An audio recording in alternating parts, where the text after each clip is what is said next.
Welcome to Tools, Tech, and Gear. I'm Seth. Today I'm opening the Canon M50 Mark II. I've had this in the box for 6 months and I'm just now getting to it. So I'm going to open this up and take a look at its features. And I also have the small rig that is designed to fit around this camera. And I've got a big SD card to go with it. All right, let's dive into this box and see what the M50 is all about. Let's open up this box and see what comes in here. So here is a registration card. Looks like some other advertising, a nice user manual. Here's a registration card as well. And then let's go ahead and pop this open here. All right, have a carrying strap. I used to have one of these on my Canon 7D, and I used it occasionally, but probably won't be using it here for a YouTube camera. It's going to be mostly video work and not for photography. All right, this right here I'm thinking is the kit lens that comes with this right here. Yep, it sure is. It's nice to see a cap on both sides. Definitely appreciate that. Here is the battery that comes with this camera. Now I purchased 2 other batteries because I know I will be going through them pretty quick. So there we go. Well, it's actually not as big as I was fearing it would be, which is a good thing, since I do like to haul my cameras around a lot here on the property. Let's see, before we get to the camera, let's also check that there is a wall charger here. Now this only supports 1 battery at a time, and so I'll have to make sure I'm careful to always have a battery in here to be fully charged. That just pops out, plugs into the wall, and you should be good to go. While we're taking a deep dive on the M50, let's go ahead and plug this battery charger up and get a battery charged. There we go. So there's a little indicator light right here that says charging, and down here at the bottom it says full. So let's go ahead and let that do its thing. Let's take a look at this camera. This is the EOS M50 Mark II. Up here on the top it does have a shoe, so you can attach either a light or a microphone up there. It has an eyepiece back here. Let's see if that is adjustable in any way. I don't think that it is. If you go over here, this is the metal straps where you can attach that shoulder strap if you need to. Over here you've got your focus button. Over here is the dial. You can get your presets, whether that's the manual, the video, or any of the other settings for taking pictures. Shutter button over here. This knob can let you adjust different settings. Has a record button here. On-off tab right there. On this side, you're able to pop out the display, which is articulating from front to back or even down. Close that up. Over here you've got a little dial, your autofocus or manual focus. You've got the playback menu. Trash is down, where you've got your flash over here. Info button. Over here is some more information you can use for viewing your images or videos once you've recorded them. If you move over to this side, there is a little Wi-Fi button right there. A little hard to see. If you pop this open, you can access your HDMI or your USB on there. If you go over here to this side, you've got the mic input. Definitely will be using that for my YouTube videos. Little door just swings down and lets you access that. Close it up for now. So over here, we should be able to unscrew this, and let's see, on the bottom you've got battery tab here. Swings open, and this is also where you're going to put your SD card right down in here. It has a 1/4 inch threaded tripod mount thread right there. Very cool. All right, let's take a look at the lens as well. So this is the Canon 15 to 45 millimeter image stabilizer lens. It's just the kit lens that comes with this. And let's see, we should be able to see the lens right there. Canon zoom. Close that up. Let's go ahead and attach this to the camera body itself.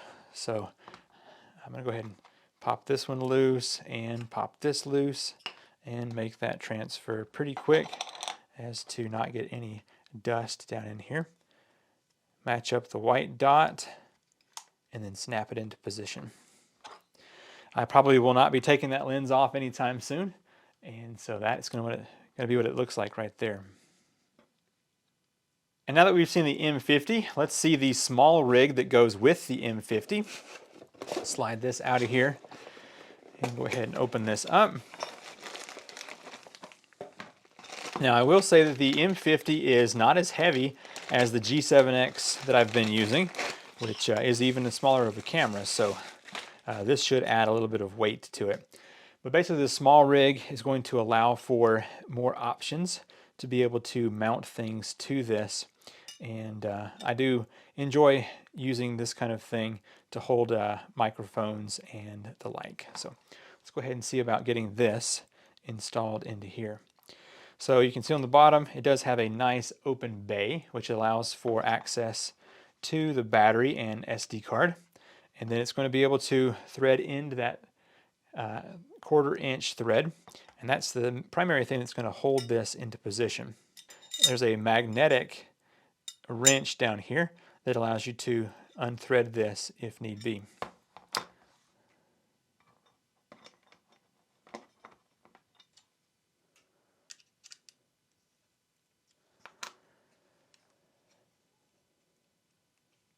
Nice. Makes a good solid connection. I'm going to go ahead and get that fully tightened down because I don't anticipate removing this from the small rig anytime soon.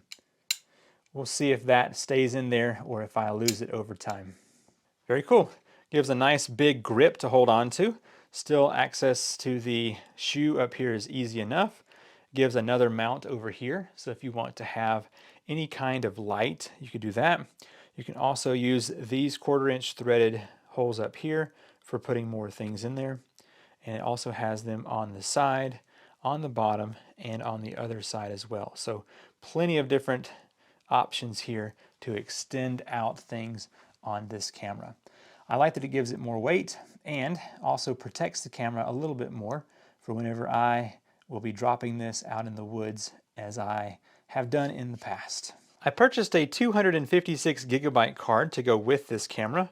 I definitely film a lot of videos between my 4 different YouTube channels, and so I want to be able to basically have plenty of space here to work with. So let me open up that battery compartment down there and stick this SD card in here, just like that, and lock that back into position. Very cool. All right, now I'm also going to be installing a Rode mic on here, but I have to actually do that review first. Now that we have the basic overview of the Canon M50 out of the way, let me get more familiar with this camera over the next week or two. I will film some videos, do some editing with the footage that's from this camera, and try out the various settings and autofocus. And once I know all those things, I will be back and you and I will walk through the same adventure again, and that way you'll know whether or not this camera is awesome. So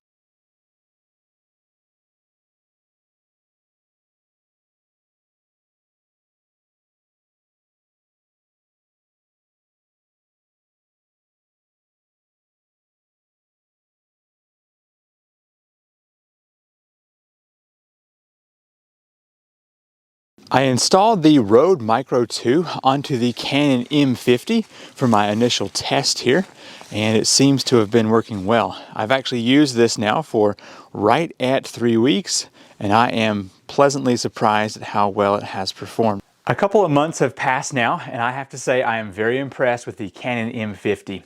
Compared to the G7X Mark III, the autofocus on this camera is far superior. I've also made a few adjustments to the settings to get this thing to perform as I would want. So, number one, I purchased more batteries, and that would allow me to film a lot longer because the single battery in here gets you 2 to 3 hours of good filming, and so I bought 2 extra batteries. I will have those linked in the description down below if you want to pick those up. They're not Canon batteries, but they have worked flawlessly here for 2 months. So that's the first thing, get more batteries. The second thing is that I film in the manual mode. So whenever you first turn this on or change any of the settings, it'll ask you, do you want automatic or manual mode? go into the manual. That will allow you to set up your ISO settings and your focusing and all the stuff that you want to have in your video. So definitely look into that. So that's my second recommendation. And then the two other things that I have changed that were frustrating at first is the placement of the record button. So being a YouTuber, I use my camera for recording video for almost everything. Just a few pictures here and there. So the record button being up here on the top is hard to get to. So changing the aperture button to the record feature allows me to use gloves whenever it's cold out, or be able to quickly just find that button and press it. I don't have to fumble around for the tiny recessed record button here on the camera. The next thing that I changed here on this camera is next to the eyepiece, there is a sensor that whenever you bring your face up to the eyepiece, it will darken the screen.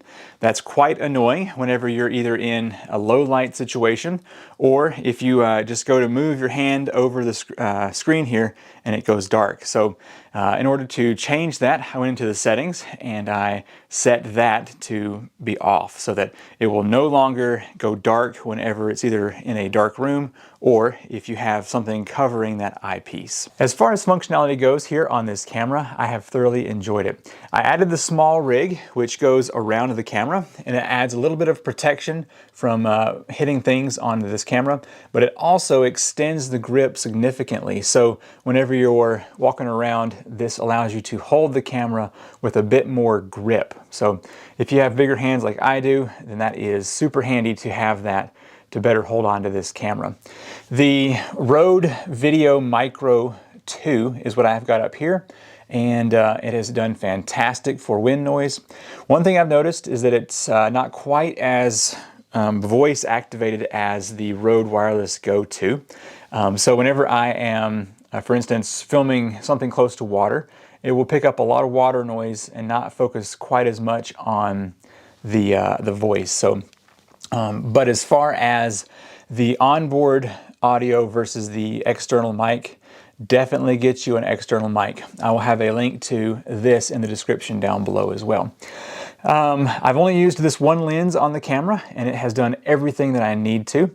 It has plenty of low light capabilities and has plenty of zoom and focusing, so definitely been good.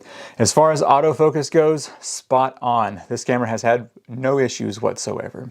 So all in all, I'm very happy that I upgraded to the Canon M50 over the Canon G7X Mark III.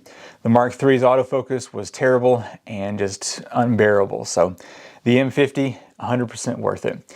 I will also leave links for this in the description down below if you want to check it out. Thank you so much for watching. I'm Seth with Tools, Tech, and Gear, and I will see you in the next video. Bye.